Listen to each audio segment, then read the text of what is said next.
Okay, now I'm going to show you how to use the blank part of Chatty Emotions. So we're on the top level menu here and I'll click on Chatty Emotions and we're going to go into blank levels. And this video is going to be focusing on how to screen and see what blank level of comprehension a child has reached. So we'll click on screening. And let's assume you've not used any other part of the system, so I'll show you how to add a new child. So you just put the child's name here. Let's put Bill Evans, and let's say that Bill Evans' date of birth is 01/09/2020. Not really got any notes, but in there you could say something like, I don't know, child has a hearing impairment, child has speech and language needs, has an EAL. It could be any sort of information.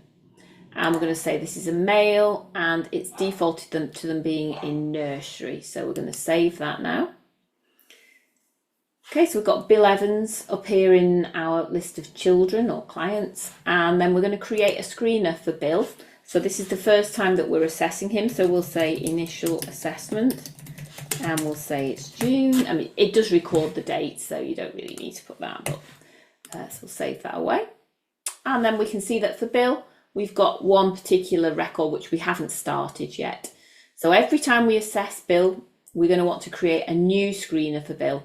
So always use that create screen and create a brand new one each time you are either initially assessing them, or let's say we're in June here, but let's say that we're going to review progress in September. We will create a brand new screen and call it September review. Let's say we then want to review it again in December. We will create another screen and call it December review. That way we've got several different assessments that we can compare with each other and show progress. If you don't create a new screen each time, you're just going to overwrite your results and then never have anything to compare. So it's really important to get that idea of creating a new screen each time. So we can see we've not started to screen Bill yet. So we're going to go into this ... at the end here, and we're going to click on run to say we want to run the screener. And we've got 4 different assessments that we can use for blank. You can either do all 4, or you could just pick 1 or 2. Do as many as you've got time for. Obviously, the more you do, the more consistency you'll be able to spot across the child's blank levels. So let's say we're going to do bike to begin with. I'll just explain a little bit about blank levels to begin with. This is been used by speech and language therapists for quite a long time and now starting to get used more in education as well. And what it's to do with is how well a child can understand the questions you ask of them in terms of whether what you're asking is concrete or abstract. So there are 4 different blank levels that we need to assess for a child. Level 1 is very straightforward, and it's just, can a child actually recognise a concrete question or follow out a concrete instruction? Point to the dog, where's the knife? So really there's no interpretation or inference required at all. We're assuming that what you're looking for is in front of the child and that they can see it and they can point to it. So that's the easiest level of blank levels. Then the next level of blank levels is about what's in front of the child, but now looking at more detail or more information about that. So it's not blatantly obvious. They have to do a little bit more thinking about what's in front of them. So let's say, for example, we've asked the child, show us the knife. Well, maybe there are several knives in front of them, each with different coloured handles. One's got blue handle, one's got a red handle. And we might say, can you show me the knife with the yellow handle? So we're adding what we call more attributes to this question or instruction. So it's becoming a bit more detailed. Maybe they've got lots of teddy bears in front of them and we're saying, I want you to show me the big teddy bear. So we're not just saying teddy bear, we're saying big teddy bear. So it can also include questions that are where, who type of questions as well. So where are the children? Who can you see in the picture? So we're just drilling down a little bit more about what it is that's in front of the child. Level 3 understanding, again, requires a little bit more interpretation now. For example, one of the types of questions at blank level 3 would be, show me the knife that has not got a blue handle. So we're bringing not into the equation, and that's quite a bit harder for children.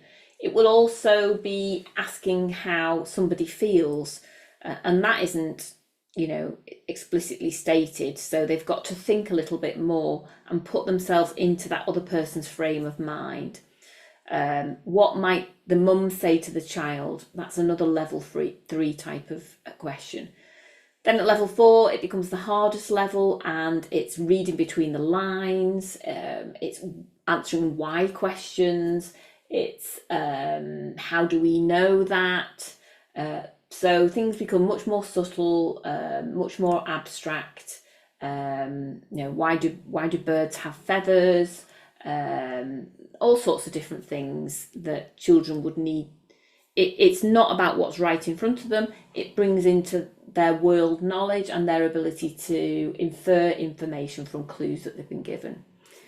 So typically developing children will mostly have got, 65% will have got to level 4 by the time they're 5 years old.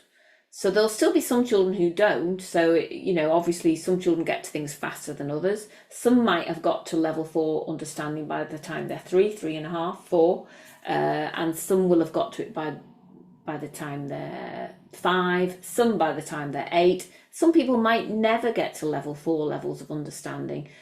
Quite common for children with autism, social, emotional, and mental health not to get to that level.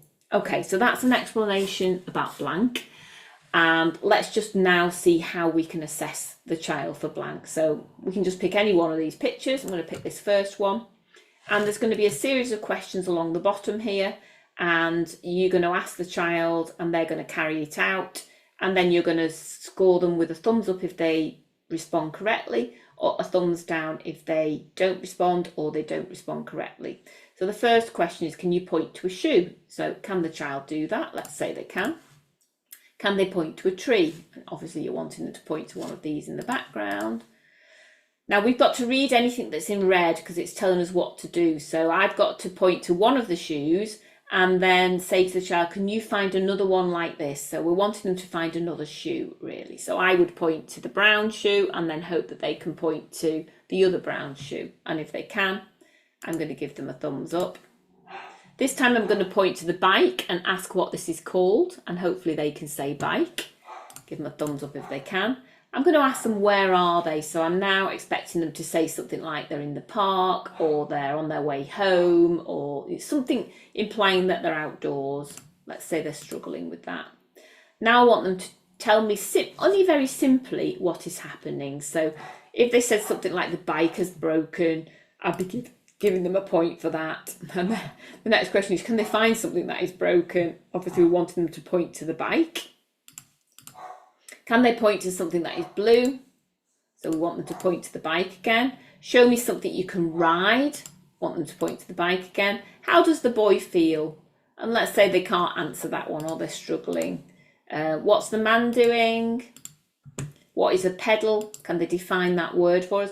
We only want a definition at quite a simple level. So something that you push to make the bike go, something like that would do. What are they going to do next? So can they predict the next actions? Can they explain why the boy is feeling sad? Obviously his bike is broken and he's not sure how he's going to get home. What could they use to fix the bike? Looking at some tools or something. How will he get home if they can't fix the bike? Can he problem solve? Okay, so Bill has got half right, so he got 50%, 8 out of 16. And we've saved that away. And then we can look at that if we want to. And we can see that he got 100% at level 4, 80% at level 2, 0 at levels 3 and 4. Now, typically in the world of speech and language, we're saying that if they've got 80%, that's okay, we're ready to move on to the next level. So we might do a little bit of work with this child on level 2, just to sort of get them more consistent, but our real focus will now be on teaching them at level 3. If we want to look at which ones they got right, just click on the number and it shows you what it was. Obviously, they got all of those wrong. We can print any of that off if we want to. We can carry on and do another test now and see if they get the same sort of results. I probably would recommend, I mean, it's best if you can do all 4, but if you can do a couple, don't have to do them all on the same day. Come back and do another assessment tomorrow. If you could build up 4, you're going to get a much better consistent view of where they're up to, and it will collate that for you. Okay, so that's pretty much how you would use the screening part of Blank. You can do things like updating a child's details. So let's say he's Bill Evan rather than Evans. We can just update his name, save that away. And that's updated in that table. We can delete a child if they've left school. We could just press delete there. You do get the chance to have to confirm it, which I won't cancel. I won't delete him. This yellow bullet over on the right hand side is where we're doing all our screening activities. So report will take us back into the report we were just looking at. Run takes us back into the screener to do another one. And finish is when we feel we've done as many of these 4 assessments. We'll just go into that. So if we decide we're only ever going to do 1 this time, we could finish it and lock it off so that nobody overwrites it. But maybe, you know, as I've recommended, it would be good to do 4 of those assessments. It'd probably only take you 10 minutes, something like that. So maybe you only want to do 1 today, and then tomorrow you can come back into it and you can continue and pick another one that you haven't done so far, go through that, save the results. The day after you could go and do another one. And when you finish doing all of them and you've decided that's as much as you're going to do for June, you can click finish and it will mark it as completed. And then nobody can go back into this and use it again. So when you want to do a review of their progress, you'll then create a new screener, and so that you've got 2 different records in here, and that allows you to start to compare results over time and show a child's progress. Okay, just to give you an idea of how that works.